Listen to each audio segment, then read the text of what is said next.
윤석열 대통령이 전남 의대 유치를 어느 대학으로 할지 먼저 정하라고 밝혔습니다.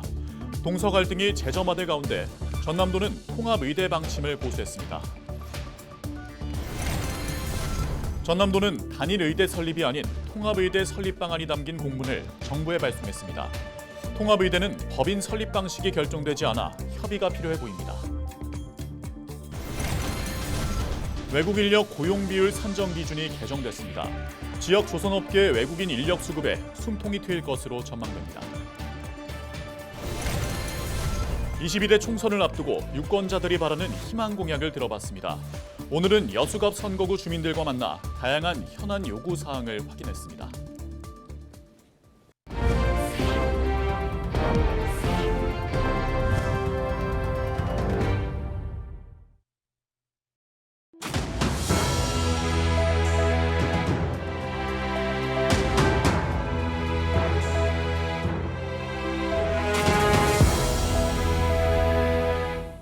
시청자 여러분 안녕하십니까? 헬로티비 전남뉴스입니다. 의대 증원을 둘러싼 갈등이 첨예해지고 있는 가운데 윤석열 대통령이 전남의 30년 수건 사업인 의대 유치 요구에 응답했습니다. 전남의 의대 신설을 추진하겠다면 단 어느 대학으로 할지 정하라고 한 건데요. 이 때문에 한동안 가라앉았던 동서 갈등에 다시 불이 붙었습니다. 보도에 서경 기자입니다. 지난 14일 전남도청에서 열린 20차 민생토론회. 윤석열 대통령과 지방시대위원회, 정부 관계자와 도민들이 참석한 가운데 지역 핵심 현안들이 다뤄졌습니다. 윤석열 대통령은 전남 의대 신설 문제에 대해 어느 대학에 할 것인지 전남도가 정해서 의견 수렴해서 알려주면 추진할 것이라고 밝혔습니다. 윤 대통령의 이 발언 이후 잠잠해졌던 동서 갈등이 다시 불거졌습니다. 노관규 순천시장과 순천대는 보도자료를 통해 전남 의대 신설은 탄탄한 기반을 갖춘 순천대학교를 중심으로 풀어가야 명분과 타당성을 확보할 수 있다며 단독 추진 필요성을 강조했습니다. 전남도가 추진하는 동서 공동의대는 대통령의 입장과 정면 배치된다는 게 순천시와 순천대 공식 입장입니다. 박홍률 목포시장도 목소리를 냈습니다.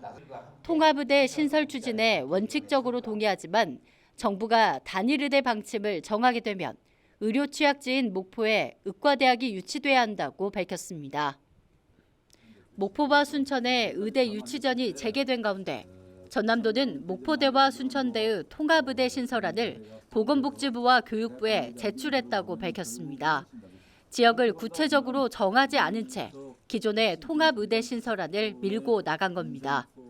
통합국립의과대학으로 1차적으로 저희는 모든 노력을 다하겠습니다. 만약에 안 되면 전남으로 의과대학, 그것도 여의치 않으면 단일 의과대학을 우리 도민들의 의견을 잘 수렴해서 가능한 최적의 대안을 만들어 보도록 노력하겠다.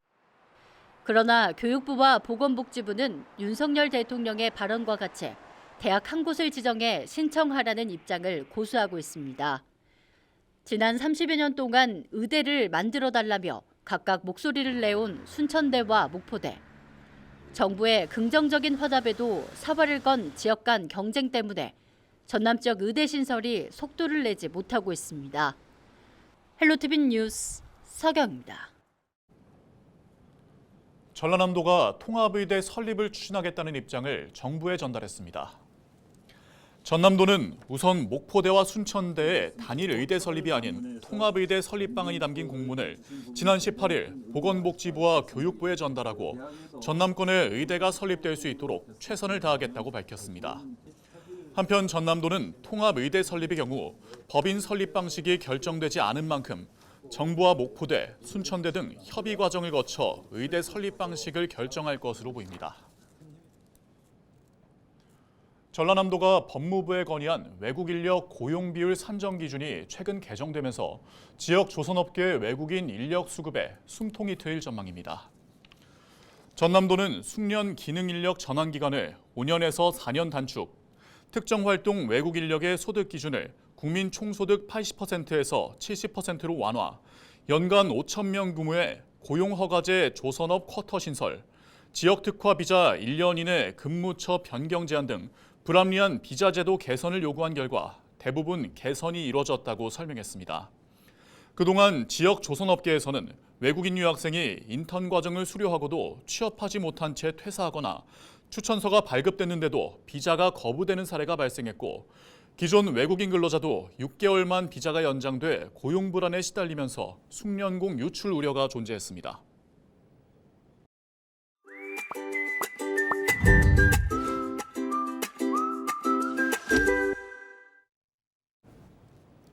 LG 헬로비전은 22대 총선을 앞두고 우리 지역 유권자들이 바라는 공약을 살펴보고 있는데요. 이번 시간에는 여수갑 선거구 주민들의 목소리를 들어봤습니다. 정주 여건 개선부터 원도심 활성화까지 다양했습니다. 송하영 기자가 보도합니다. 전남 대표 해양 관광 도시인 여수. 이 중에서도 여수갑 선거구에는 향일암과 이순신 광장 등 주요 명소가 자리 잡고 있습니다. 유권자들은 지역 경제의 근간이 되는 관광 산업을 긍정적으로 인식하면서도 생활 속 불편이 해결되길 바라고 있습니다. 주말마다 교통체증은 물론 주차 공간 협소로 인한 애로사항이 크기 때문입니다.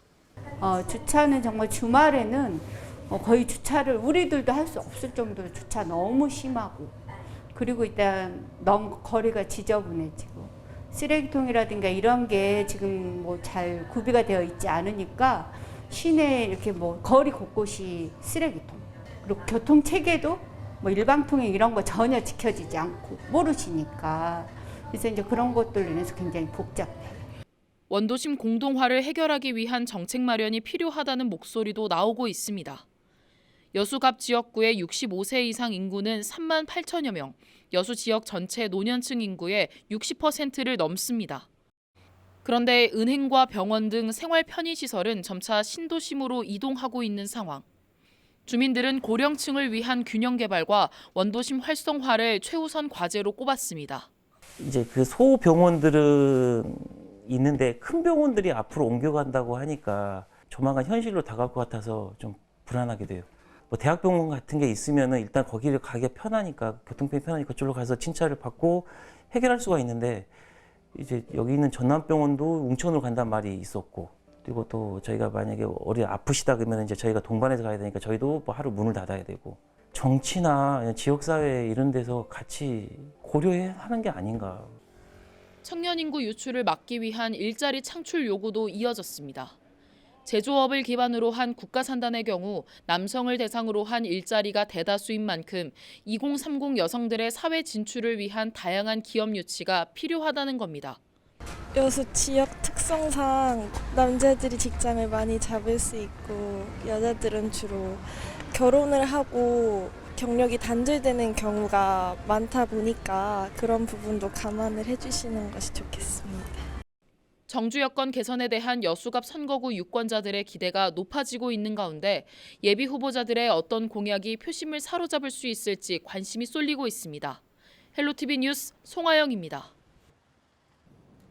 더불어민주당이 주도하는 비례연합정당 더불어민주연합의 비례 1번 후보에 목포시 의원을 지낸 서미화 전 국가인권위원회 비상임위원이 선정됐습니다. 서 전 의원은 시민사회계 추천을 통해 비례대표 후보에 이름을 올렸고, 지난 2010년 9대 목포시 의원을 비롯해 그동안 장애인 인권 신장을 위한 다양한 활동을 전개했습니다. 한편 전남에서는 더불어민주연합 비례 11번 후보에 전종덕 전 전남도 의원이 배정됐습니다. 21대 총선 대진표가 사실상 확정된 가운데 3월 21일부터 이틀 동안 후보자 등록이 진행됩니다. 후보자 등록은 21일부터 이틀 동안 진행되고, 공직선거운동은 28일부터 투표 전날인 다음 달 9일까지 13일 동안 진행될 예정입니다. 후보 등록을 마쳤어도 공직선거운동일인 28일 전까지는 예비후보에게 허용된 선거운동만 할 수 있습니다. 사전투표는 다음 달 4일과 5일 이틀 동안 치러집니다. 고흥 우주발사체 국가산업단지의 예비타당성 조사 면제 가능성이 높아지면서 사업 추진에 탄력이 붙을 전망입니다. 고흥구는 최근 윤석열 대통령이 대한민국 우주산업 클러스터 삼각체제 출범 행사에서 우주산업 클러스터의 성공적인 추진에 뒷받침을 약속하고 고흥 우주발사체 국가산단에 대해 예타 면제를 추진하겠다고 밝힌 것과 관련해 적극 환영한다고 설명했습니다.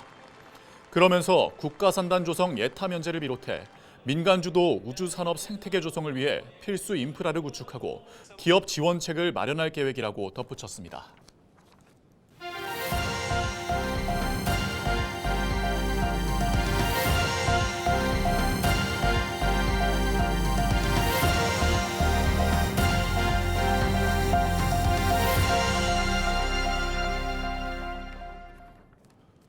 이른바 버닝썬 게이트 사건에 연루돼 술에 취한 여성들을 집단 성폭행한 혐의로 실형을 선고받은 가수 정준영이 3월 19일을 기해 복역을 마치고 목포교도소에서 만기 출소했습니다.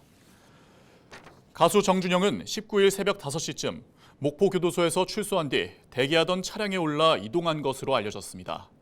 정준영은 지난 2016년 강원도 홍천과 대구 등 일대에서 술에 취한 여성들을 집단 성폭행한 혐의로 구속 기소돼 징역 5년형을 선고받았습니다.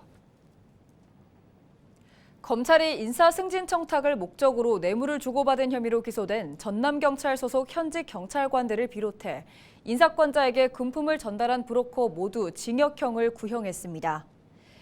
검찰은 19일 광주지법에서 진행된 공판에서 인사청탁을 목적으로 브로커에게 금품을 건넨 혐의로 현직 경찰관 양경정에게는 징역 2년을, 강경감과 브로커 성 씨에게는 징역 1년을 각각 구형했습니다.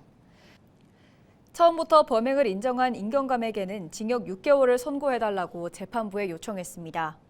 재판부는 함께 기소된 퇴직경감 출신의 브로커 이 씨와 현직 경찰인 이경감에 대해 더 다퉈야 할 사실이 있는 만큼 다음 달 4일 재판을 열어 추가로 증거 조사를 하겠다고 설명했습니다.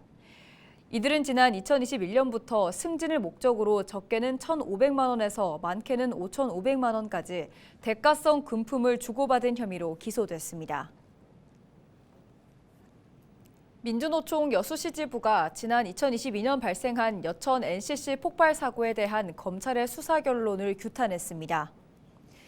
민주노총 여수시 지부는 19일 성명서를 내고 검찰이 사고 발생 이후 2년이 넘도록 수사를 진행했지만 여천 NCC 공장장과 하청업체 대표 등에 대해 업무상 과실치사 혐의만 적용했을 뿐 중대재해처벌법을 유명무실하게 만들고 있다고 비판했습니다. 그러면서 검찰의 판단으로 법원이 중대재해와 법 위반의 인과관계를 밝힐 기회조차 사전에 차단됐다며 중대재해처벌법 무력화 시도를 당장 중단하라고 촉구했습니다. 지난 밤 사이 전남 지역 곳곳에서 화재가 잇따라 발생해 재산 피해가 발생했습니다. 지난 18일 밤 8시쯤 전남 목포시 산정동에 있는 수족관에서 화재가 발생했고 이 불로 수족관 전체가 불에 타 300만 원 정도의 재산 피해가 발생했습니다. 완도군 노화읍에서도 밤 10시쯤 방화로 추정되는 주택 화재가 발생해 40제곱미터 규모의 주택 한 동이 불에 탔습니다. 19일 새벽 1시 10분쯤 무안군 일로읍에서는 주택에서 난 불로 주택 한 동이 모두 불에 탔지만 다행히 인명피해로 이어지지는 않았습니다. 국립목포대학교와 현대삼호중공업이 손을 맞잡고 조선해양산업 발전과 활성화에 공동 노력하기로 했습니다. 목포대와 현대삼호는 19일 업무 협약을 맺고 조선해양 분야의 기술 개발과 전문 인력 양성을 위한 인적 또는 물리적 기반을 함께 공유하기로 했습니다. 특히 목포대는 글로벌 미래기술연구원을 신설해 원자력 선박이나 차세대 액화가스 운반선 등 차세대 제품 개발과 조선업체 자동화 등 제조 혁신 지원을 적극 추진하기로 합의했습니다. 영암군과 광주과학기술원이 신산업 육성과 첨단 과학 분야 인재 양성을 위해 손을 맞잡았습니다. 두 기관은 19일 업무 협약을 맺고 이모빌리티와 인공지능, 미래 전략기술 분야에서 지역 인재를 양성하고 신산업을 육성하는 데 적극 협력하기로 했습니다. 또한 정부 연계사업 발굴과 선정을 위해 공동 노력하고 기술경영 아카데미 교육과정을 개설해 학습을 지원하기로 했습니다. 이상으로 뉴스를 마칩니다. 저희는 언제나 지역민 여러분과 함께합니다. 시청해주신 여러분 고맙습니다.